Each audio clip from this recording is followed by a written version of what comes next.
Hey, Magnus here, and if you're new to my channel, I talk about camera tips, tricks, and the latest news in cameras. So if you're new here, definitely consider subscribing. But this unedited quick video is simply to give my opinion on the overheating issues of the R5.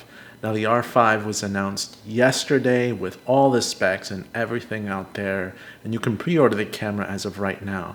But one thing that's catching everybody is the fact that the R5 has a lot of video limitations when it comes to overheating, and it takes a long time once you've recorded for a while to actually cool down before you can start recording again. And then when you start recording again, it has very small record times.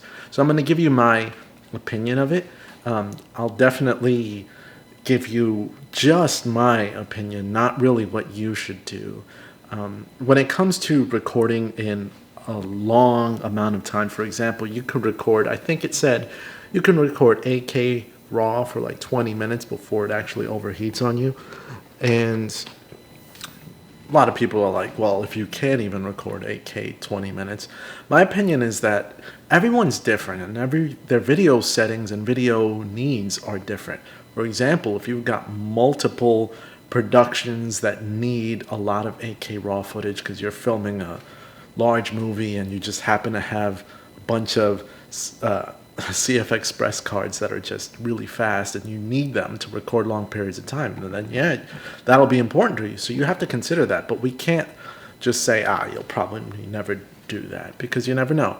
Me personally, I'll probably never need that much. I only have one CF Express card and it's 64 gigabytes, so getting 20 minutes, I'll be lucky to get 3 minutes off of the Canon.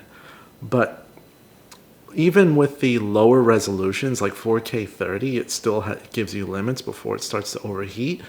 And my opinion on everything, including what Canon says, is, those are their recommendations based off tests, like what happens.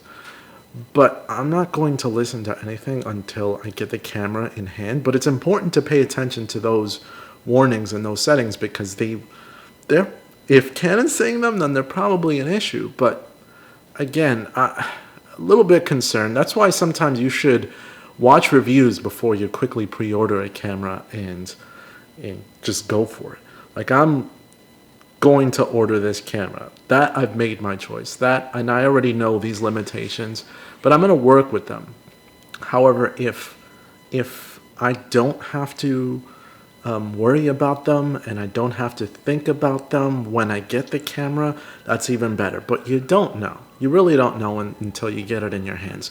So if you're looking to get your next camera and recording long periods of time in 4K or 8K are important to you, then I suggest waiting until after the camera is in the hands of people that don't or aren't paid by Canon to review the camera.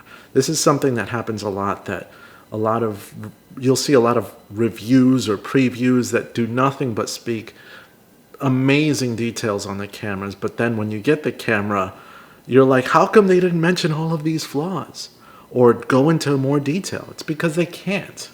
So when I actually post my review, because yes, I'm posting my review, I'm sure there'll be a lot of other ones posted, but that's because I'm going to post an honest review after the camera's out. So you can definitely look for that in my channel when it comes available, because I'll do nothing but give you my honest opinion.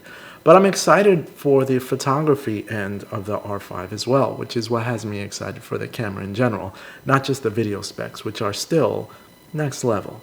And I'm also curious as to what Sony's got up their sleeve. So I'm going to pay attention to that too. Some stuff coming out on that as well. But thanks for this update, and if you're new here, definitely hit that like button. It helps out my channel, and as always, you can make my day if you subscribe today. This is Magnus, and I'm out. See you guys later.